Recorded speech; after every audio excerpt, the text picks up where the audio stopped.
ओम शांति। आज 23 फरवरी 2024 की साकार मुरली।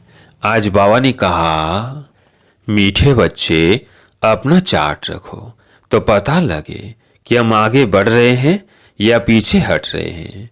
देह अभिमान पीछे हटाता है, देही अभिमानी स्थिति आगे बढ़ाती है। प्रश्न, सतयुग के आदि में आने वाली आत्मा और देरी से आने वाली आत्मा में मुख्य अंतर क्या होगा? उत्तर, आदि में आने वाली आत्माएं सुख की चाहना रखेंगी, क्योंकि सतयुग का आदि सनातन धर्म बहुत सुख देने वाला है। देरी से आने वाली आत्मा को सुख मांगना आएगा ही नहीं, वह शांति शांति मांगेंगे। बेहद के भाव से सुख और शांति का वर्षा हर आत्मा को प्राप्त होता है। ओम शांति। भगवानुवाच। जब भगवानुवाच कहा जाता है तो बच्चों को श्री कृष्ण बुद्धि में नहीं आता, बुद्धि में शिव बाबा ही आता है। मूल बात है बाप का परिचय देना, क्योंकि बाप से ही वर्षा मिलता है। तुम ऐसे नहीं कहेंगे कि हम शिव बाबा के फॉलोअर्स हैं, नहीं, शिव बाबा के बच्चे हैं। हमेशा अपने को बच्चे समझो, और कोई को यह पता नहीं है कि वो बाप टीचर गुरु भी है। तुम बच्चों में भी बहुत है जो भूल जाते हैं। यह याद रहे तो भी अहो सौभाग्य। बाबा को भूल जाते हैं, फिर लौकिक देह के संबंध याद आ जाते हैं। बाबा को भूल जाते हैं, फिर लौकिक देह के संबंध याद आ जाते हैं। वास्तव में तुम्हारी बुद्धि से और सब निकल जाना चाहिए, एक बाप ही याद रहे। तुम कहते हो तमेव माता पिता। अगर दूसरा कोई याद आता है तो ऐसे नहीं कहेंगे कि सदगति में जा रहे हैं। देह अभिमान में है तो दुर्गति ही होती है, देह अभिमानी हो तो सदगति होती है। कभी नीचे कभी ऊपर चढ़ते उतरते रहते हैं, कभी आगे बढ़ते हैं, कभी पीछे हटते हैं। देह अभिमान में तो बहुत आते हैं। इसलिए बाबा हमेशा कहते हैं, चार्ट रखो तो पता पड़े हम आगे बढ़ रहे हैं या पीछे हट रहे हैं। सारा मदार है याद पर, नीचे ऊपर होते ही रहते हैं। बच्चे चलते चलते थक जाते हैं, फिर रड़ियां मारते हैं। बाबा, यह होता है, याद भूल जाती है। देह अभिमान में आने से ही पीछे हटते हैं, कुछ न कुछ पाप करते हैं। याद पर सारा मदार है, याद से आयु बढ़ती है। इसलिए योग अक्षर नामी ग्रामी है। ज्ञान की तो बहुत सहज सब्जेक्ट है। बहुत है जिनको ज्ञान भी नहीं है तो योग भी नहीं है। इससे नुकसान बहुत होता है। बहुतों से मेहनत होती नहीं है। पढ़ाई में नंबरवार तो होते ही है। पढ़ाई से समझा जाता है कि यह कहाँ तक और किसकी सर्विस करते हैं। सबको शिव बाबा का परिचय देना है। तुम जानते हो बेहद का वर्षा एक ही बेहद के बाप से मिलता है। मुख्य माता पिता और तुम बच्चे, यह हुआ ईश्वरीय कुटुंब। और कोई की भी बुद्धि में यह नहीं होगा कि हम शिव बाबा की संतान हैं, उनसे ही वर्षा लेना है। एक बाप को याद करना है, वह भी निराकार शिव बाबा। परिचय ही ऐसे तो वह तो बेहद का बाप है, उनको सर्वव्यापी कैसे कह सकेंगे? भला उनसे वर्षा कैसे पाएंगे? पावन कैसे बनेंगे? बन ही नहीं सकेंगे। बाप घड़ी घड़ी कहते हैं, मन मना भव, मुझे याद करो। यह कोई भी जानते नहीं है। श्री कृष्ण को भी वास्तव में सब नहीं जानते। वह मोर मुकुटधारी यहाँ कैसे आएंगे? यह बहुत ऊंचा ज्ञान। ऊंचे ज्ञान में जरूर थोड़ी डिफिकल्टी भी होगी। सहज नाम भी है। बाप से वर्षा लेना तो सहज है ना। बच्चे डिफिकल्ट क्यों समझते हैं? क्योंकि बाप को याद नहीं कर सकते। बाबा ने बच्चों को दुर्गति और सदगति का राज भी समझाया है। इस समय सब दुर्गति में जा रहे हैं। मनुष्य मत दुर्गति में ले जाती है, यह ईश्वरीय मत। इसलिए बाबा कॉन्ट्रैक्ट बनवाते हैं। हर एक मनुष्य अपने से पूछे कि हम नरकवासी है व स्वर्गवासी है। अब सतयुग है कहाँ, परंतु मनुष्य कुछ भी समझते नहीं। सतयुग को भी कल्पना समझते हैं। अनेक मत है, अनेक मत से दुर्गति होती है, एक मत से सदगति होती है। यह तो बहुत अच्छा स्लोगन है। मनुष्य मनुष्य को दुर्गति में ले जाते हैं, एक ईश्वर सभी को सदगति देते हैं। तो तुम शुभ बोलते हो ना, बाप की महिमा करते हो।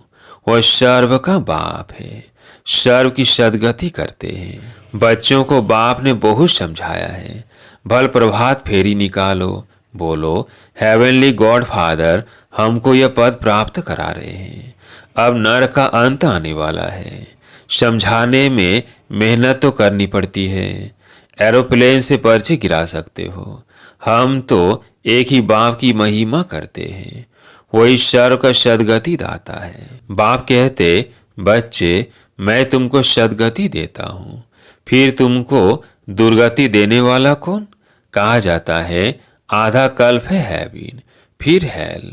रावण राज्य माना ही आसुरी राज्य, नीचे ही गिरते आते हैं उल्टी रावण की मत से।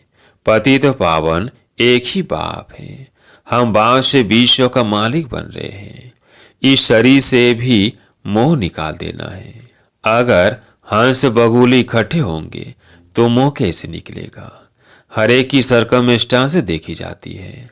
हिम्मत है, अपना शरीर निर्वाह आप ही कर सकते हो, तो फिर ज्यादा झंझट में क्यों फंसते हो?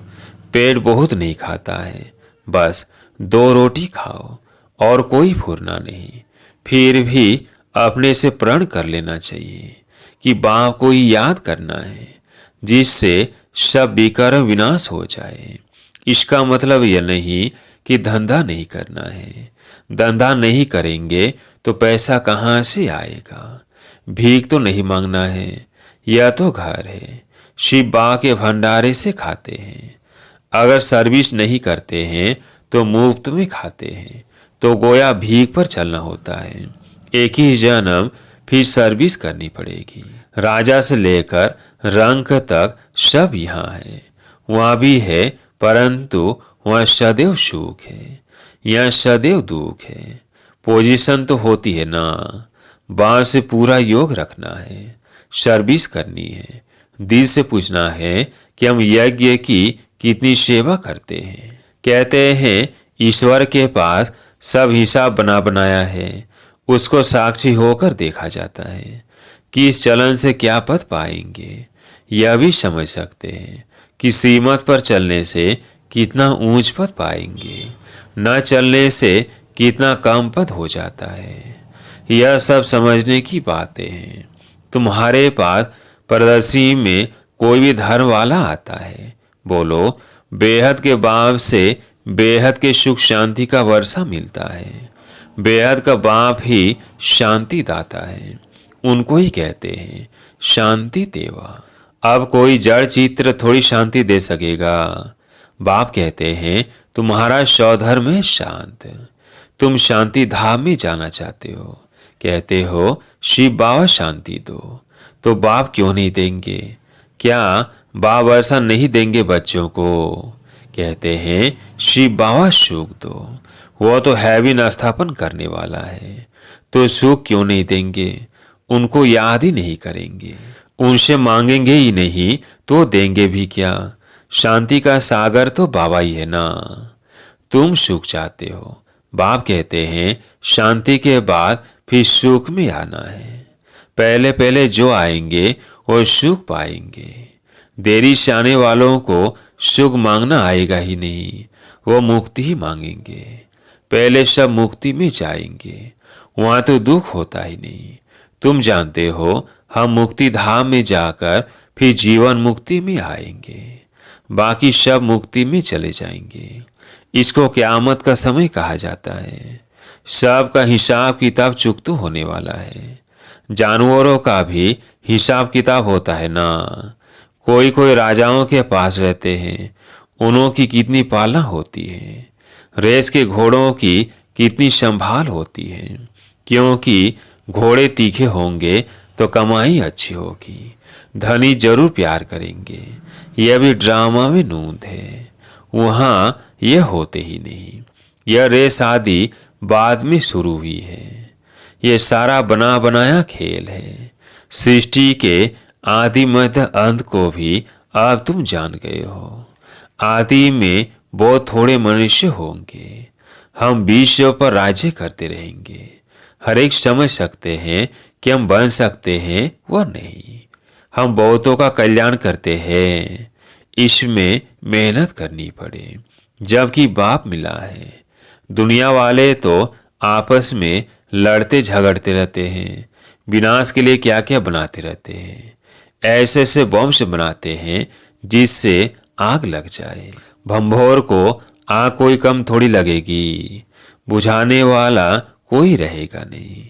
ढेर बॉम्ब बनाते रहते हैं, उसमें गैस पॉइजन आदि डालते हैं, जो हवा चलने से ही सब खत्म हो जाएंगे। मौत तो सामने खड़ा है। इसलिए बाप कहते हैं वर्षा लेना हो तो लो, मेहनत करो, टू मच धंधे आदि में मत जाओ। कितना चिंतन रखना पड़ता है। बाबा ने इनको तो छुड़ा दिया। अब यह छीछी दुनिया है। तुम बच्चों को बाप को याद करना है, जो तुम्हारे विकर्म विनाश हो जाए और बाप से वर्षा ले लेवे। बहुत प्यार से याद करना है। लक्ष्मी नारायण का चित्र देखने से ही दिल खुश हो जाता है। यह हमारा एम ऑब्जेक्ट है। बल पूजा करते थे, परंतु यह मालूम थोड़ी था कि हम यह बन सकते हैं। कल पुजारी थे, आज पूज्य बन रहे हैं। बाबा आया तो पूजा छोड़ दी। बाप ने विनाश और स्थापना का साक्षात्कार कराया ना।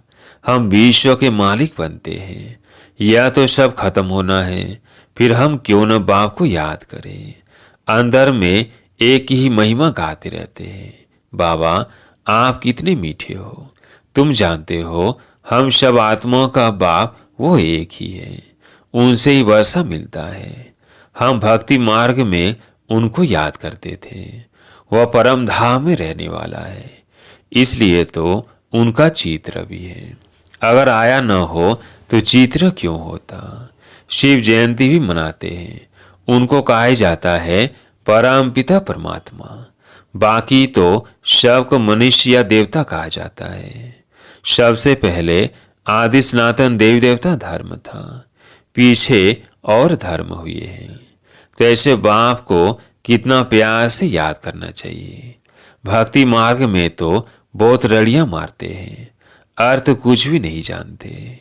जो आया महिमा करते रहते हैं। अनेक स्तुतियां हैं। बाप की स्तुति क्या करेंगे। तुम ही कृष्ण हो, तुम ही व्यास हो, तुम ही फलाना हो। यह तो गलानी हुई। बाप का कितना अपकार करते हैं। बाप कहते ड्रामा अनुसार यह सब मेरा अपकार करते हैं, फिर मैं आकर सर्व का उपकार, सर्व की सदगति करता हूँ। मैं आया हूँ नई दुनिया स्थापन करने। यही हार जीत का खेल है। 5000 वर्ष का बना बनाया ड्रामा है। इसमें जरा भी फर्क नहीं हो सकता। यह ड्रामा का राज बाप बिगर कोई समझा न सके। मनुष्य मत तो अनेक निकलती रहती है, देवता मत तो मिलती ही नहीं। बाकी है मनुष्य मत। हर एक अपना अकल निकालते रहते हैं। अब तुमको और कोई को भी याद नहीं करना है। आत्मा सिर्फ अपने बाप को याद करती रहे। मेहनत करनी है, जैसे भक्त भी मेहनत करते हैं ना। बहुत श्रद्धा से भक्ति करते हैं, जैसे वह भक्ति है। तुम्हारी फिर है ज्ञान की मेहनत। भक्ति में कम मेहनत करते हैं क्या। गुरु लोग कहते रोज 100 माला फेरो, फिर कोठरी में बैठ जाते हैं। माला फेरते फेरते घंटा लग जाता। बोध करके राम राम की धुनी लगाते हैं। या तो तुमको बाप की याद में रहना है, बहुत प्यार से याद करना है। कितना मीठे से मीठा बाबा है। सिर्फ कहते हैं मुझे याद करो और दैवी गुण धारण करो। खुद करेंगे तब दूसरों को भी रास्ता बताएंगे। बाप जैसा मीठा और कोई हो नहीं सकता। कल्प के बाद तुमको मीठा बाबा मिलता है, फिर पता नहीं ऐसे मीठे बाप को क्यों भूल जाते हो। बाप स्वर का रचयिता है तो तुम भी जरूर स्वर के मालिक बनते हो, परंतु कट यानी जंक उतारने के लिए बाप को याद करो। न याद करने की ऐसी कौन सी मुसीबत आती है, कारण बताओ। क्या बाप को याद करना डिफिकल्ट है? अच्छा, मीठे मीठे लकी सितारों प्रति माता पिता बाप दादा का याद प्यार और गुड मॉर्निंग। रूहानी बाप की रूहानी बच्चों को नमस्ते। हम रूहानी बच्चों की रूहानी बाप दादा को याद प्यार गुड मॉर्निंग नमस्ते नमस्ते। धारणा के लिए मुख्य सार। पहला पॉइंट है, शरीर निर्वाह अर्थ कर्म जरूर करो, लेकिन टू मच झंझटों में नहीं फंसना है। ऐसा चिंतन धंधे आदि का न हो जो बाप की याद ही भूल जाए। दूसरा पॉइंट है, अनेक मनुष्य मतों को छोड़ एक बाप की मत पर चलना है। एक बाप की महिमा गानी है, एक बाप को ही प्यार करना है, बाकी सब से मोह निकाल देना है। आज प्यारे मीठे बाबा का वरदान, बेहद की वैराग्य वृत्ति द्वारा पुराने संस्कारों के वार से सेप रहने वाले मास्टर नॉलेजफुल भव। बेहद की वैराग्य वृत्ति द्वारा पुराने संस्कारों के वार से सेप रहने वाले मास्टर नॉलेजफुल भव। पुराने संस्कारों के कारण सेवा में व संबंध संपर्क में विघ्न पड़ते हैं। संस्कार ही भिन्न भिन्न रूप से अपनी तरफ आकर्षित करते हैं। जहाँ किसी भी तरफ आकर्षण है वह वैराग्य नहीं हो सकता। संस्कारों का छिपा हुआ अंश भी है तो समय प्रमाण वंश का रूप ले लेता है, परवश कर देता है। इसलिए नॉलेजफुलपन बेहद के वैराग्य वृत्ति द्वारा पुराने संस्कारों संबंधों पदार्थों के वार से मुक्त बनो तो सेफ रहेंगे। स्लोगन, माया से निर्भय बनो और आपसी संबंधों में निर्माण बनो। माया से निर्भय बनो और आपसी संबंधों में निर्माण बनो। अच्छा, ओम शांति।